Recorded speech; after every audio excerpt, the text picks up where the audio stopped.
آپ نے اگر سیاست کرنی ہے تو وردی اتار کر آئیے، الیکشن میں حصہ لیجئے، پتہ چل جائے گا کہ وردی والے کو لوگ کیا ووٹ دیں گے۔ آپ کا اختیار ہے کہ آپ جس کو چاہیں گے حکومت دیں گے اور جس سے چاہیں گے حکومتیں چھین لیں گے۔ جب حکومت سے بڑے احترام کے ساتھ کہنا چاہتا ہوں کہ اگر دو چار FIR کٹنے کی وجہ سے وہ عادی مجرم ٹھہرتا ہے اور اس کو انتظامیہ جب چاہے گرفتار کر سکتا ہے، پھر کہتے ہیں ہمارے جوان بھی تو شہید ہو رہے ہیں۔ او بابا، تیرے جوانوں نے پیٹی اسی لیے باندھی ہے، تنخواہ اسی کے لے رہے ہیں کہ اس نے ملک کی سلامتی کے لیے لڑنا ہے۔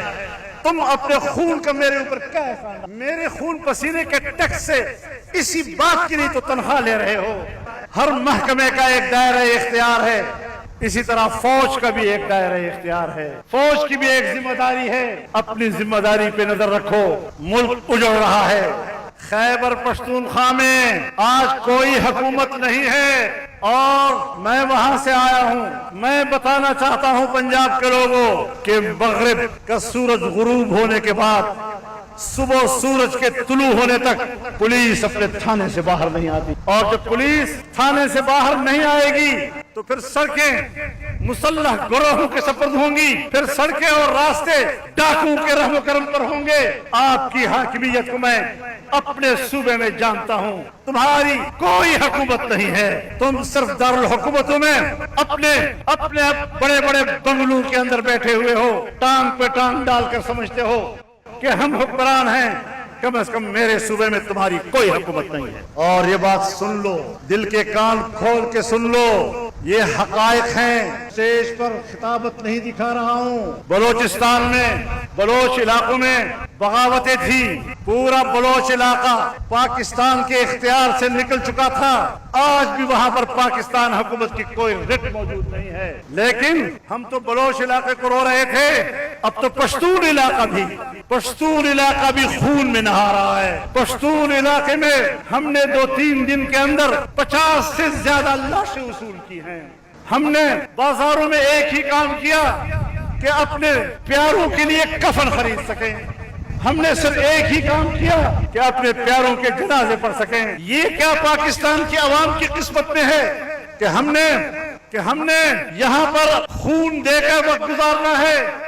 نہ میرا بچہ اسکول پڑھنے کے لیے گھر سے باہر نکل سکتا ہے، نہ میرے صوبے کا غریب انسان روزی مزدوری کے لیے گھر سے باہر جا سکتا ہے، اور اگر گھر سے باہر نکلتا ہے وہ اپنے آپ کو محفوظ نہیں سمجھتا۔ پھر کہتے ہیں ہمارے جوان، او بابا، تیرے جوانوں نے پیٹی اسی لیے باندھی ہے، تنخواہ اسی کے لے رہے ہیں کہ اس نے ملک کی سلامتی کے لیے لڑنا ہے۔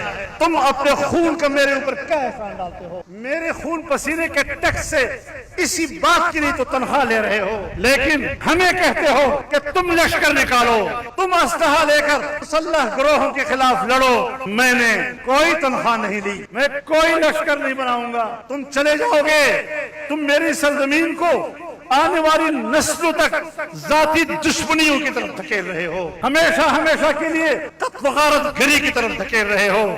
یہ سیاست کسی اور کو سمجھاؤ، یہ ہمیں مت سمجھایا کرو۔ آپ نے اگر سیاست کرنی ہے تو وردی اتار کر آئیے، الیکشن میں حصہ لیجئے، پتہ چل جائے گا کہ وردی والے کو لوگ کیا ووٹ دیں گے۔ آپ کا اختیار ہے کہ آپ جس کو چاہیں گے حکومت دیں گے اور جس سے چاہیں گے حکومتیں چھین لیں گے۔ جب حکومت سے بڑے احترام کے ساتھ کہنا چاہتا ہوں کہ اگر 2-4 FIR کٹنے کی وجہ سے وہ عادی مجرم ٹھہرتا ہے اور اس کو انتظامیہ جب چاہے گرفتار کر سکتا ہے، تو آنے والے مستقبل ایسے مقدمات کے لیے نواز شریف اور شہباز شریف اور زرداری کا انتظار کر رہے ہیں۔ قانون سازیاں ہو رہی ہیں، پارلیمنٹ کے ذریعے سے مقتدرہ کو طاقتور بنایا جا رہا ہے، اور پنجاب میں ایک نیا قانون آ رہا ہے یا آ چکا ہے، عادی مجرم کا نیا قانون آ رہا ہے۔ عادی مجرم کا نیا قانون جس میں ڈپٹی کمشنر کے اختیارات میں اضافہ کیا جا رہا ہے، انتظامیہ کے اختیارات میں اضافہ کیا جا رہا ہے۔ 1 2 یا 3 FIR ہوئے، اس کے بعد انتظامیہ آپ کو جب چاہے گرفتار کرے، جب چاہے آپ کو جیل میں ڈال دے، جب چاہے آپ کی زندگی کو محدود کر دے، جب چاہے آپ کو 4 شیڈول میں ڈال دے۔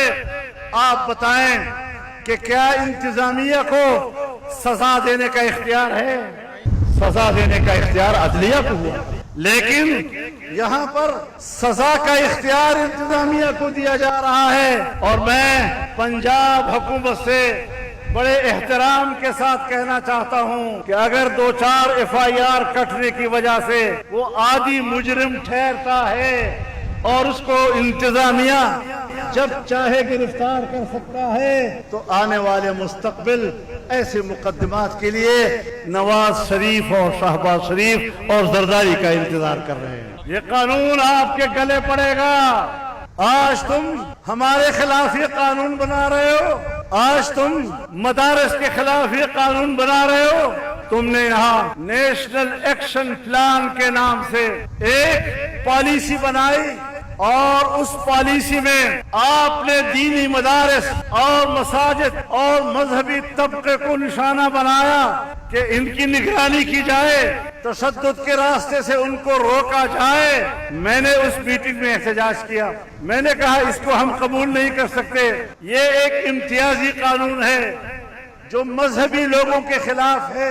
لیکن ہمارے جن سیاسی پارٹیوں نے اس نیشنل ایکشن پلان کا ڈرافٹ بنایا، اس کا مسودہ تیار کیا اور اس اجلاس سے منظور کیا، اسی نیشنل ایکشن پلان کی زد میں وہی پارٹیاں آئیں، وہی پارٹیاں جنہوں نے گئی، انہی پارٹیوں کی حکومت ختم کی۔ میں نے کہا اللہ کے فیصلے کچھ اور ہوتے۔ تم نے نیشنل ایکشن پلان میں کہا لکھا کہ صوبہ خیبر پختونخوا میں آپریشن کیے جائیں، طاقت کا استعمال کیا جائے، دہشت گردی کا خاتمہ کیا جائے، لیکن تم نے بلوچستان کے بارے میں کہا کہ وہاں پر پرتشدد واقعات کو روکنے اور ایسی تنظیموں کا راستہ روکنے کے لیے بلوچستان کو حقوق دے دو، بلوچستان میں ترقیاتی کام شروع کر دو، وہاں پر جب آپ خوشحالی لائیں گے تو یہ لوگ خود بخود اپنی تحریک چھوڑ جائیں گے۔ ہم نے اس کی مخالفت نہیں کی، ہم نے بلوچستان کے حقوق کی تائید کی، لیکن نتیجہ کیا نکلا؟ تم نے تو ایکشن پلان پاس کر لی، اب بتاؤ تم نے بلوچستان میں کوئی ترقی کی؟ اگر ترقی کی تو وہاں کوئی اثر ہوا؟ وہاں پر جتھے بنے، مسلح جتھے بنے، تمہارا مغرب بھی روکا ہوا ہے، تمہارا مشرق بھی روکا ہوا ہے، ہر طرف سے تم محصور ہو۔ پشتون علاقے کے پہاڑوں پر وہ چھا گئے ہیں، خیبر پختونخوا کے پہاڑوں پر اور اس کے صحراؤں پر یہی لوگ چھائے ہوئے ہیں۔ آپ کدھر ہیں سوائے اس کے کہ ایک ایوان صدر میں بیٹھا ہوا عیاشی کر رہا ہے اور دوسرا وزیر اعظم ہاؤس میں بیٹھ کر عیاشی کر رہا ہے۔ مقتدرہ سے بھی کہنا چاہتا ہوں کہ آپ بھی کوئی غیر نہیں ہیں، آپ بھی ہمارے پاکستانی ہیں، آپ بھی ہمارے کلمہ گو بھائی ہیں، لیکن ملک کے اندر رہنا ہے تو میرے لیے بھی ایک دائرہ ہے، مجھے اپنے دائرے سے باہر نہیں جانا چاہیے۔ پارلیمنٹ کا بھی ایک دائرہ ہے۔ وطن بٹول ودان بھی پاکستان بمستحکم وی، وطن بٹول ودان بھی پاکستان بمستحکم وی، تازل بم قائد فضل الرحمن وزیر